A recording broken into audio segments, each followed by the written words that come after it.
Good morning students. तो आज हम डिस्कस करेंगे इलेक्ट्रिक मोटर के बारे में। इलेक्ट्रिक मोटर दो टाइप की, एक तो डीसी मोटर, एक एसी मोटर। यहाँ पर हम डीसी मोटर को डिस्कस करने जा रहे हैं कि इसका कंस्ट्रक्शन क्या है and how it works, construction, principle and working. Three important features are here. Construction में देखिए इसमें क्या करते हैं। Simple definition you have written a rectangular coil आप इंसुलेटेड कॉपर वायर, एक इंसुलेटेड कॉपर वायर की रेक्टेंगुलर कॉइल बनाते हैं। ये सिंगल टर्न है, यहाँ पे नंबर ऑफ टर्न्स ले सकते हैं। Rectangular coil of insulated copper wire को हम किसी यू शेप्ड मैग्नेट या दो पोल्स मैग्नेट के लिए नॉर्थ पोल साउथ पोल उसके बीच में रखते हैं। इस रेक्टेंगुलर कॉइल के दोनों एंड्स को एक सेमी सर्कुलर रिंग्स होते हैं कॉपर के बने हुए, उनके साथ कनेक्ट करते हैं और ये दोनों रिंग्स दो कार्बन ब्रशेस के साथ टच किए रहते हैं। यहाँ से तार इसको आके बैटरी को दे रही है। Carbon brushes, this is carbon brush, this commutator ring and this is rectangular coil of insulated copper wire and these are two poles of magnet. तो in construction you can write it is an electric motor consists of a rectangular coil of insulated copper wire placed between two poles of a magnet. The two ends of the coil are connected to a two half rings or semicircular rings made up of copper which touches the carbon brushes through which current enters in the coil. This is simple, 2-3 lines में आप इसकी construction को बता सकते हैं। अब इसके बाद आता है इसका principle. What is the basic principle of electric motor. अभी आपने पढ़ा था कि जब कोई करंट कैरिंग वायर को मैग्नेटिक फील्ड में रखते हैं तो उस पर एक फोर्स लगता है। बेसिक प्रिंसिपल यही है, that is called magnetic effect of current is the basic principle. तो when a current carrying wire is placed in a magnetic field, a force is acting on it due to which it start to move. That is the basic principle of electric motor. Now how we can explain it? Now take a simple, this is a DC motor, this is magnet, one is north pole, other is south pole. You can say it is U-shaped magnet or two different magnets, one is and north end is in this side, other magnet south is this side. You can manage in this way. Now let a wire AB is placed between these two poles of an U-shaped magnet. What happens to the wire AB when the current is in the wire AB is in upward direction, means from A to B? क्या होगा अगर इस wire में current ऊपर की तरफ जा रही हो तो इस वायर पे कैदर फोर्स लगेगा, ये मूव करेगा नहीं करेगा। तो उसके लिए आपने फ्लेमिंग लेफ्ट हैंड रूल की तरह अप्लाई कीजिए कि करंट की डायरेक्शन अपवर्ड है, current upward direction in A B from A to B. Magnetic field lines, this north end this south end, so magnetic field lines are directed from north to south. So magnetic field direction ये हो गई, current upward हो गया तो आप central finger upward direction में करिए magnetic field के, मीन्स फोर फिंगर को magnetic field north to south करिए। Then thumb gives the direction of force acting on this wire. तो इस वायर पर जो फोर्स लगेगा वो फोर्स परपेंडिकुलरली बैकवर्ड, और जब आप कॉपी पे बनाओगे तो perpendicularly downward to the paper. Means इस पर जो एक फोर्स लगेगा वो perpendicularly downward direction, means perpendicularly downward, means this is the direction of force पीछे की तरफ। बोर्ड पे आप कहोगे तो backward to the board, copy पे जब ये डायग्राम बना रहे हो परपेंडिकुलरली डाउनवर्ड। नाउ दिस, अब ये सीडी वायर में अगर करंट की डायरेक्शन सी टू डी हो, then what will happen to wire CD, means ये वायर को पीछे की तरफ मूव करेगा। अब ये किधर जाएगा, ये वायर सीडी वायर में करंट डाउनवर्ड है, central finger downward C to D direction and four finger from north to south in the direction of magnetic field. So four finger north to south, central finger downward, then thumb points perpendicularly upward, means यहाँ board पे perpendicularly outward to the board, copy पे perpendicularly upward। तो जब आप इस पर देखेंगे तो फोर्स लगेगा इस वाले एंड पे perpendicularly upward, this is force. Means इन दोनों वायर्स पे जो फोर्स लग रहा है वो अपोजिट डायरेक्शन में लगा है। अब जरा देखिए, इन दोनों के बीच मैग्नेटिक फील्ड यूनिफॉर्म होगी, सेम मैग्नेट के पोल है, इनके बीच मैग्नेटिक फील्ड यूनिफॉर्म। दूसरा, करंट की डायरेक्शन सेम दोनों में जा रही है, क्योंकि अभी हम जिस बैटरी से कनेक्ट करेंगे तो दोनों ये वायर जोड़ देंगे तो करंट सेम रहेगा। तो equal current, same magnetic field, तो फोर्स भी इन दोनों पर इक्वल लगेगा, लेकिन डायरेक्शन अपोजिट होगी, इक्वल एंड अपोजिट डायरेक्शन। अब जरा सोचिए, अगर हम इस बी से सी को जोड़ दें, इस वायर को इस तरीके से बी से सी जोड़ दें, तो और इसमें करंट ऐसे जा रही है, तो क्या इस पर कोई फोर्स लगेगा? अब देखिए, मैग्नेटिक फील्ड इधर हो गया, नॉर्थ टू साउथ, करंट की डायरेक्शन भी यही, तो करंट और मैग्नेटिक फील्ड जब पैरेलल होते हैं तो F इक्वल टू आपने पढ़ा आई बी एल साइन थीटा, या थीटा की वैल्यू या तो 0 और 180 डिग्री, मीन्स या तो पैरेलल में सेम डायरेक्शन और अपोजिट, अपोजिट तो 180 डिग्री और सेम डायरेक्शन देन 0 डिग्री। और साइन 0 या साइन 180 दोनों की वैल्यू, साइन 0 डिग्री भी 0 होता है, साइन 180 भी 0 होता है। इट मीन्स इस कंडीशन में जब मैग्नेटिक फील्ड और करंट की डायरेक्शन सेम हो या अपोजिट हो, means both are in parallel, then there is no force acting on the wire, means इस बीसी वायर पर कोई फोर्स नहीं लगेगा, बीसी एंड पर कोई फोर्स नहीं लगेगा।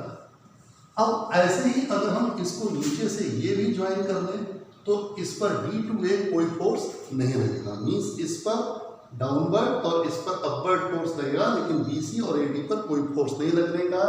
तो इस कॉइल पर एक टार्क प्रोड्यूस होगा, जिससे कि ये बैकवर्ड डायरेक्शन में और ये अपवर्ड मूव करने की कोशिश करेगा। अब इसको हम मैनेज कैसे कराते हैं, किस तरीके से करंट इसमें पास कराएंगे? तो नंबर ऑफ टर्न्स देके और जो एंड्स होते हैं वो एंड्स हम यहाँ पर ला के इसको इस तरीके से हमने कनेक्ट कर दिया। ये दो एंड्स देके आए।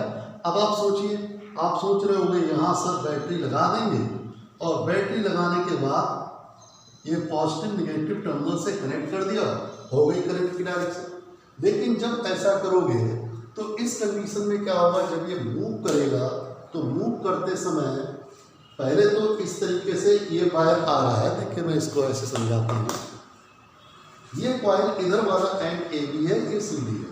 जब इस तरीके से मूव करेगा, ये आप डाउनवर्ड मीन्स बैकवर्ड डायरेक्शन में, ये अपवर्ड, तो आपको कुछ इस तरीके से मोशन इसका दिखेगा, इस तरीके से। फिर जब हाफ रिवॉल्यूशन कंप्लीट हो जाएगा तो हाफ रिवॉल्यूशन कंप्लीट होने के बाद इसमें करंट की डायरेक्शन, अब ये क्या हो गया, जो इधर वाला एंड था, ये एंड जिसमें करंट अपवर्ड थी वो इधर आ गया, करंट की डायरेक्शन किधर है, अपर, मैग्नेटिक फील्ड इधर, फोर्स किधर लगेगा, लगा के देखें, फिर से फोर्स में, करंट इधर, current upward, magnetic field backward, magnetic field this direction, then force is backward. तो ये क्या होगा, पहले तो ये ऐसे है इस तरीके से, अब इस एंड पे फिर से बैकवर्ड फोर्स लगेगा, फिर से वापस चला जाएगा। तो ये मीन्स स्प्रिंग प्रोड्यूस नहीं हो पाएगी, कंटिन्यूसली घूमता रहे, ऐसा कुछ नहीं हो पाया, यहाँ पर हमारा पर्पस खत्म हो जाएगा। तो इसके लिए हम इस तरीके से कनेक्शन नहीं करेंगे। अच्छा चलिए, और घुमा भी लिया हमने, चलो कोई अरेंजमेंट कर दिया डायरेक्शन चेंज करने का, तो ये कॉइल भी इसकी उलझेगी पूरी, तो उससे भी बचाना है हमको। तो यहाँ पर इसको अरेंज करने के लिए थोड़ा सा इसमें एक डिवाइस और लगा देते हैं, जो कि सेमी सर्कुलर रिंग्स के बने होते हैं। मान लीजिए आप इस तरीके से, इनको स्प्लिट रिंग्स भी बोलते हैं। स्प्लिट रिंग्स, स्प्लिट मीन्स बीच से कटे हुए, इस तरीके से कापर के बने हुए ये सेमी सर्कुलर रिंग्स हो गए,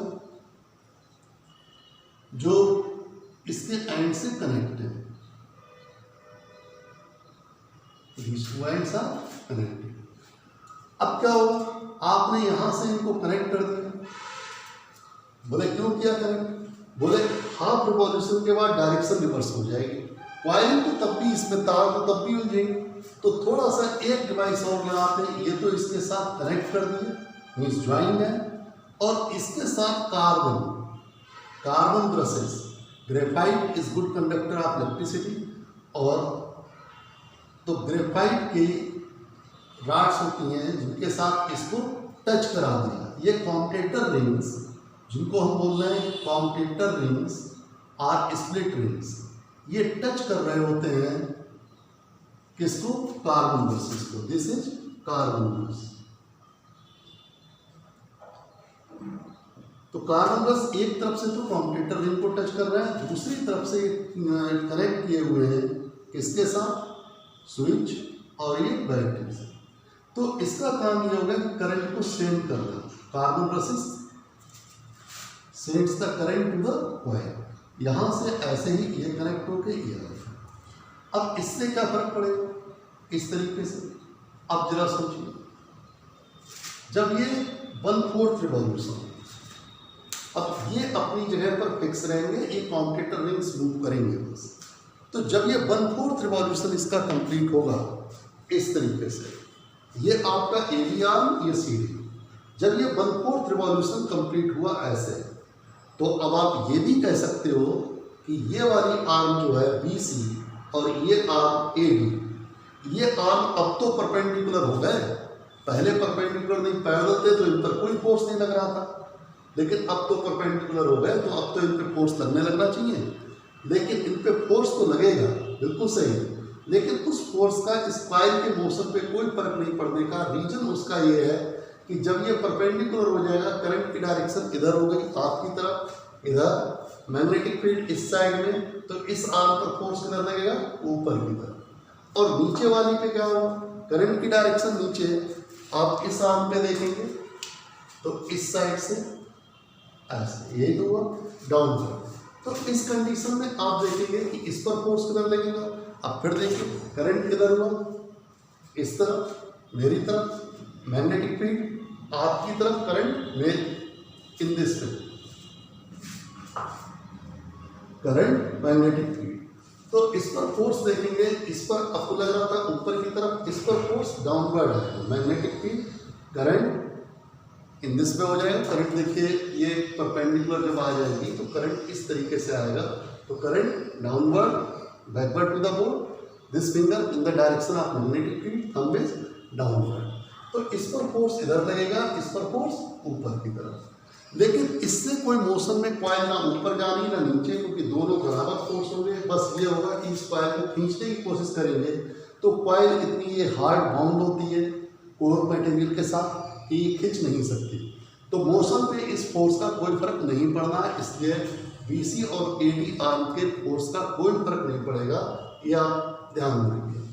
अब जब 1/4 रिवॉल्यूशन के बाद जो मेन बात बताने की थी वो क्या थी यहाँ पर, जब ये कॉम्यूटेटर रिंग इस तरीके से है, जब ये घूमेगी कॉइल, तो घूमने के बाद 1/4 रिवॉल्यूशन पे ये जो स्प्लिट पार्ट है, दिस वन, जो बीच का ये जो कटा हुआ पार्ट है, ये इसके कार्बन ब्रश के साथ कौन सा टच होगा? ये वाला पार्ट। और ये तो कटा हुआ है, इसका मतलब अब इसमें कोई करंट पास नहीं हो पाएगी। जब करंट पास नहीं होगी तो कॉइल को रुक जाना चाहिए 1/4 रिवॉल्यूशन पे, लेकिन रुकेगी नहीं। क्यों? क्योंकि इनर्शिया और मोमेंटम जो गेन हुआ है उसकी वजह से ये कॉइल तुरंत नहीं रुकेगी। Whatever force is acting up to 1/4 revolution, after that the force is removed, even the coil will move. Why? Due to inertia और momentum gain। अब उसके बाद जब 1/4 के बाद फर्दर ये थोड़ा सा और मूव करेंगे, ऐसे हुई कॉइल इन दिस वे। अब जैसे ही ये कॉइल इस तरीके से इधर हुई, तो जो कॉम्यूटेटर रिंग निगेटिव टर्मिनल से कनेक्ट था बैटरी के, ये वाला कॉम्यूटेटर रिंग निगेटिव से था, ये पॉजिटिव से, तब इनके कॉम्यूटेटर रिंग की पोजीशन रिवर्स हो गई। मीन्स जो AB आर्म थी वो AB आर्म इधर हो गई और CD उधर हो गई। तो AB आर्म के साथ जो कॉम्यूटेटर रिंग ये वाला था, मान लो इसको मैं X से रिप्रेजेंट करूँ, इसको Y से, तो X अब इधर हो जाएगा और Y इधर। इस तरीके से कॉम्यूटेटर रिंग की पोजीशन चेंज हो जाएगी। जब ये कॉम्यूटेटर रिंग की पोजीशन चेंज होगी तो करंट की डायरेक्शन भी, अब जो AB पॉजिटिव से कनेक्ट था वो निगेटिव से हो गया और CD निगेटिव से था पॉजिटिव से, तो करंट की डायरेक्शन देखिए अब CD में किधर हो गई? अपवर्ड। पहले CD में किधर था? डाउनवर्ड। ठीक है। तो after half revolution the direction of current reverse, किसकी वजह से रिवर्स हुई? कॉम्यूटेटर रिंग्स की, जो कि हाफ रिंग्स है। अब जब डायरेक्शन रिवर्स हुई तो जो वापस अब जो फोर्स लग रहा था कि पहले तो ए बी में डाउनवर्ड लग रहा था, अब ए बी में अपवर्ड लगने लगता, उस ए बी में डाउनवर्ड फिर से लगता, तो ये वापस चली जाती। जो मैंने बताया था इस तरीके से कॉइल ये ए बी पहले 1/4 revolution, connection finish, due to momentum further move 1/4 revolution. Now the connection, अगर कॉम्यूटेटर रिंग ना हो तो इस पर करंट की डायरेक्शन सेम रहेगी, लेकिन और तो फोर्स की डायरेक्शन भी किधर रहेगी? बैकवर्ड, तो हाफ के बाद बैक हो जाना चाहिए। लेकिन कॉम्यूटेटर रिंग लगने से करंट की डायरेक्शन रिवर्स हो गई। जब करंट की डायरेक्शन रिवर्स हो गई तो उसकी वजह से अब फोर्स की डायरेक्शन भी हाफ रिवॉल्यूशन के बाद बदल जाएगी। Now check by using Fleming's thread rule in which direction the force will act after half revolution. So current is downward, magnetic field towards this direction, then force in this arm, now the force is up. Check it by using Fleming lateral rule. आप कह सकते हो अब force किधर लग रहा है? इस पर अपवर्ड डायरेक्शन, अपवर्ड।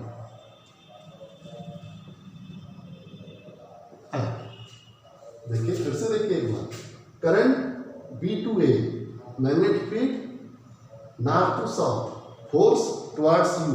जब आप पेपर पे बनाओगे तो पेपर पे परपेंडिकुलरली अपवर्ड है। तो इस तरीके से हो गया। अब इस आर्म को चेक करोगे, current upward, magnetic field in this direction, thumb pointing backward, तो इस आर्म पर force perpendicular down. In this way the direction of force reverse, जिसपे पहले डाउनवर्ड थी अब उसपे किधर हो गई? अपवर्ड। तो अब क्या होगा? अब ये कॉइल फिर से इस तरीके से थी, पहले यहां से ऐसे मूव करते हुए हाफ के बाद अब फोर्स बैकवर्ड, इस ए बी पर बैकवर्ड ना लगने की जगह अपवर्ड लगा, तो ये फिर से ऐसे मूव करेगी और 3/4 रिवॉल्यूशन के बाद कॉम्यूटेटर रिंग्स का कनेक्शन कार्बन ब्रशेस के साथ खत्म हो जाएगा, करंट फ्लो होना बंद हो जाएगी।